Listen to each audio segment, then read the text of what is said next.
AFTV, Jake, what can I say? That was a pretty poor performance tonight. What did you make of it? We started off not too bad, but then the David Luiz era, and that was it. Happened, yeah. I can't say that's not surprising, the result, because I didn't think we would get anything from the game. And if you thought we were going to win, or if you even thought we would get a draw, I think you're very, very optimistic, and that's a good way you can look at life, I guess. But you're right. I would say the first 20 minutes we probably held out. I think it's when Mari went off. I think the game changed a little bit, because he was a good ball playing centre back. We were keeping Man City at bay. We weren't having chances, but in a game where if it doesn't look like we're going to score, we need to make sure we don't concede. And obviously, we bring on David Luiz, and there's a reason why he didn't start. And within the guy was on the pitch for about 25 minutes, and in that time, he cost us 2 goals and got sent off. So, what can any of the players do to rectify that? I'm a bit confused. What do you think? Why? I've got a question for you. Yeah, do you think David Luiz has saved us more points this season or cost us more points this season? Well, I'd have to say cost us. Exactly. Because and it's not just the costing us. That's the third sort of big game like that in which he's been sent off. Yeah. Which, when you get sent off in a big game like that, you have cost the team. Because Exactly. there's no chance. You're not going to beat City with 10 men. No way.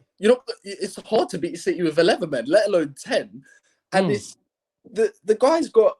I'm not too sure if he got sent off against Liverpool, but the same thing happened. He got sent off against Liverpool, and he got sent off against Chelsea.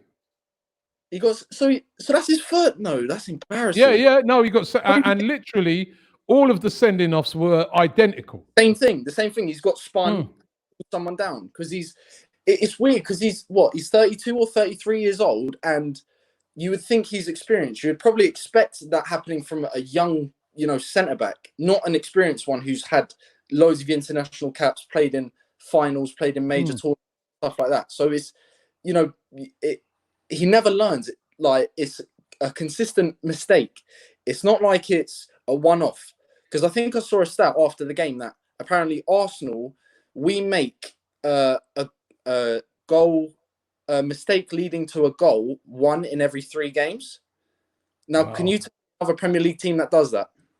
Well, we were watching the game before, the Sheffield United game, and we were saying, well, how is it that Sheffield United, with not these name brand players, are able to defend in the way they are, and we can't? Exactly. I know obviously they're playing Villa, but throughout this season, they have defended well. Why can't we, with the players that we have? Because the players as defenders are not good enough. David Luiz as a defender, this is what I don't understand, because I get that football's changing and football's moving, and players have to be so technical and so good. I get that, and I'm all for that. But as a defender, you need to be able to defend. The word is in the name of the role. As a goalkeeper, you need to be able to save shots and protect the goal before you can play. Same thing with a defender, in my opinion. People might have a different opinion. Maybe you have one solid defender and one ball playing. With me, both your centre-backs and your 2 full-backs, or whatever formation you play, their first priority needs to be no goals are going today. That's it. Not, I want to make a key pass, or I want to start a play. They're bonuses. The first thing you want to do is stop the ball going in your net. Is this hard? Do we just have to just say to ourselves, we had no chance against City anyway, and concentrate on Brighton, or is this a major setback? I wouldn't say it's a major setback, because this was the game in hand. But what I can say is, there wasn't any promising signs. The first 20 minutes maybe were decent, but we didn't do anything in the game. We didn't make Ederson do anything. I'm not too sure why Nkietah started. I like him, but Lacazette is a big game player. He scored against Chelsea, scored against Man City. Since he's been at the club, he scored against all top 6 teams. Why don't you play him? We've paid £72 million for a winger. He doesn't play. It's a bit backward. I get why Tierney's come back, but Saka's been probably the one of the top 3 players this season for us in the left back position. Why don't we carry him on there? it's strange. Like, I get that Arteta's come in, but it's going to be very hard for him with the players that he's got who have consistently either underperformed or consistently not been good, for him to change that with the exact same players. Do you know what I'm saying?